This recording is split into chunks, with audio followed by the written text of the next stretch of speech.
Your guard is down.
Know your folly.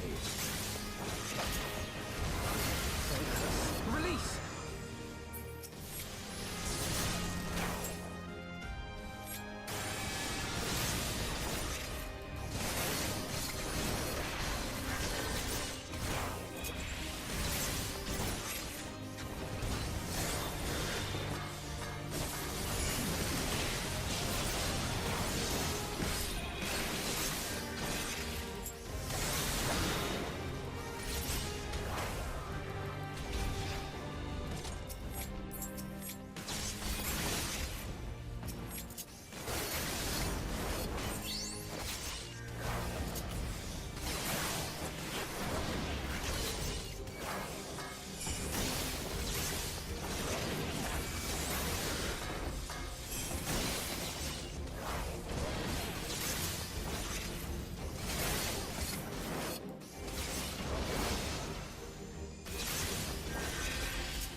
Ah, I should have known it would be you.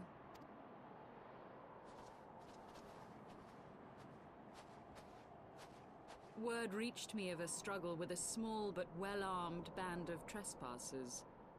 Forgive my comrades their hostility. Few come here uninvited, and fewer still with good intent. Now, tell me why you are here.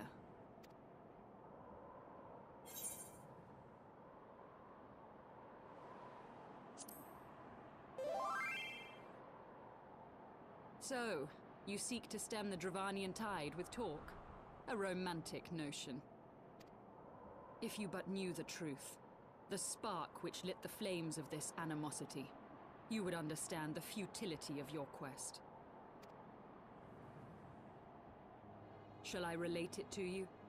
The sordid history my gift has shown me, that which the Holy See has taken such pains to suppress.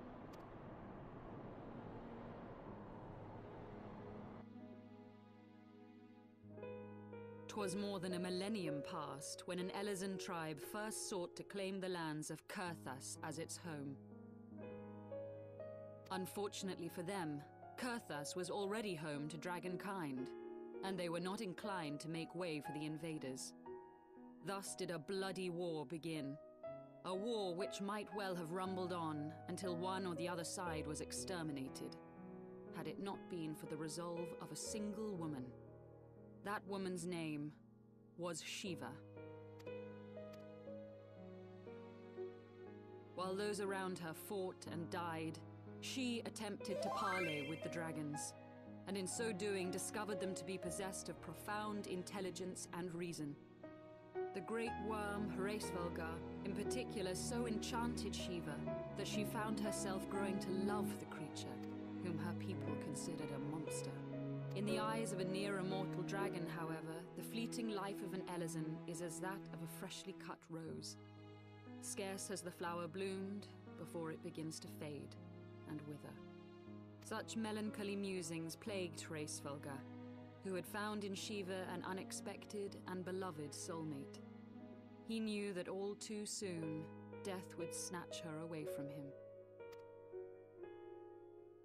Unable to bear the thought of their separation, the maid bid the worm consume her, that their spirits might be entwined for eternity. Though loath to perform the deed, Heavensward ultimately gave in to her plea, and soon thereafter the tale of their ill-fated love spread throughout the two warring factions. No more could they raise blade or claw against one another, knowing that the souls of their kin were so inextricably bound. In the days that followed, man and dragon learned to live in harmony, and together built a nation unlike any the world had ever known. For 200 years did this blissful age of peace continue, as it would to this day, had vilest envy not stirred in the hearts of the Elezen. It is said that worms owe their longevity to the boundless reserves of vitality found within their eyes. And 'twas in this belief that a traitorous band of knights deceived their allies of some 2 centuries, and took by force that which they coveted.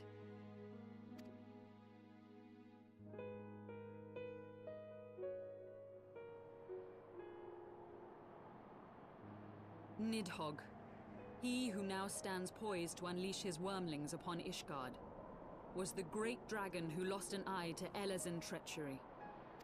And until he prizes it from the hands of the traitor's progeny, no amount of conciliatory words will stay his fury. You are wrong, Lady Iceheart. Lest you misunderstand, I do not doubt your vision of the past. 'Tis true that Nidhogg greatly desired to reclaim the Eye. Indeed, it was for that very reason that I kept it with me as I roamed the land, attempting to draw him away from the city.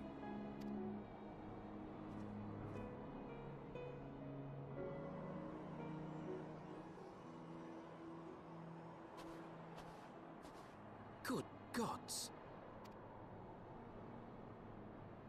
Until recently, Nidhogg seemed unable to resist its allure and pursued me relentlessly. Needless to say, that is no longer the case. Now, it would seem, he has fixed his attention on Ishgard itself, though he knows full well the Eye does not reside there.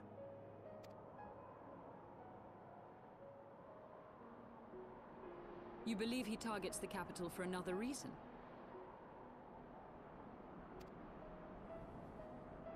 I believe reason has all but left him. Through the Eye, I feel much of what Nidhogg feels, and the dragon's thirst for vengeance will not be quenched by aught less than a sea of blood.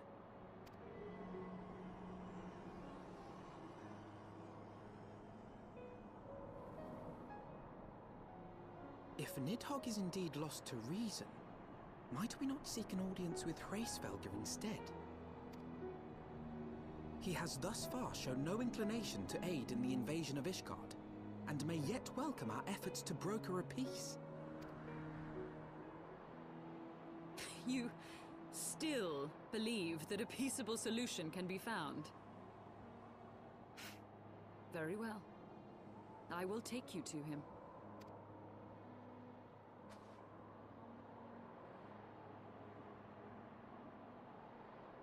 Our road will lead us to Dravania, the homeland of dragonkind. There we shall ascend unto the clouds, where Heavensward resides.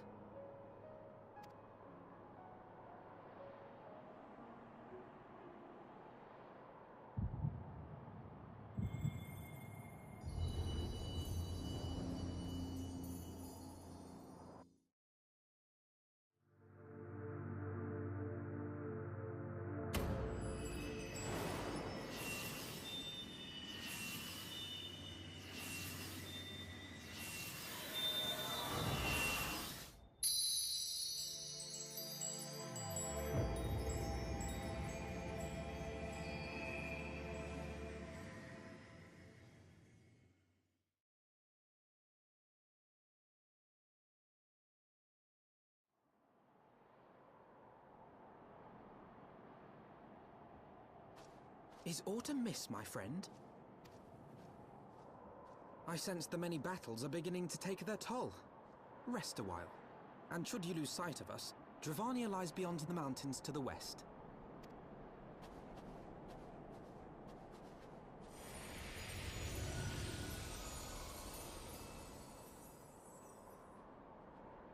Curious.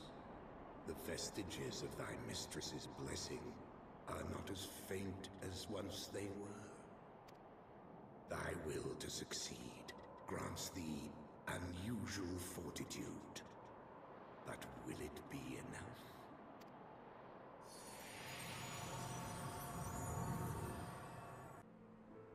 Beyond Abalathia's spine, the great mountain range that spans the continent of Aldenard from east to west.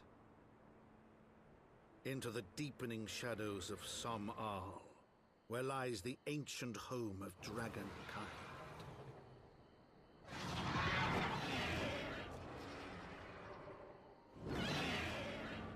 To a land where the soil slithers and the skies seethe with sinuous shapes, they came.